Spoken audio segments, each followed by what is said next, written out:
पं- पाशं शिरपुर्वन्दिमि पाशं शिरपुर्वन्दिमि पाशं शिरपुर्वन्दिमि पत्रं यत्र विहाय शिप्रविपुले स्थातुं क्षणं नाक्षमम् तत्रास्ते गुणरत्नरोहणगिरि यो देवदेवो महान् चित्रं नात्र करोति कस्य मनसा दृष्टा पुरे श्रीपुरे सश्रीपार्श्वजिनेश्वरो विजयते दिग्वाशिषां शासनम् पत्र टिके न जहाँ अधर में गुण रत्नों का गिरिवर हो कितना विस्मय किसे नहीं हो चलो देख लो सिरपुर को देवों के भी देव पार्श्वजिन अंतरिक्ष में शांत रहे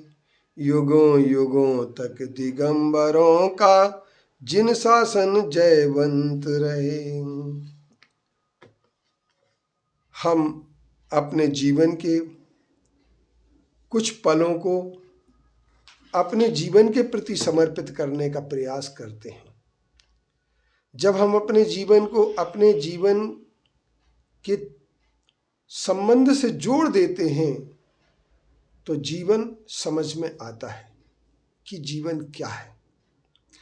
क्षणिक जीवन और इस क्षणभंगुर शरीर की स्थिति, शरीर की असुचि स्थिति, ये जीवन के कुछ घटक हैं।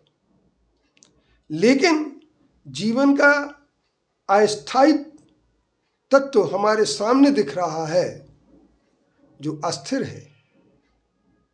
शरीर अनित्य है, असरण है, असुचि है, लेकिन चेतन आत्मा स्थिर है, नित्य है, शुचि है, पवित्र है और शरणभूत है।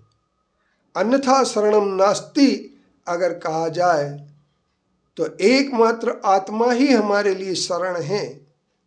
और ऐसे आत्मा की शरण में जब हम जाने लगते हैं तो आत्मा की शरण में जाने के लिए हमें सबसे पहले एक एकाग्रता की आवश्यकता होती है, ध्यान की आवश्यकता होती है।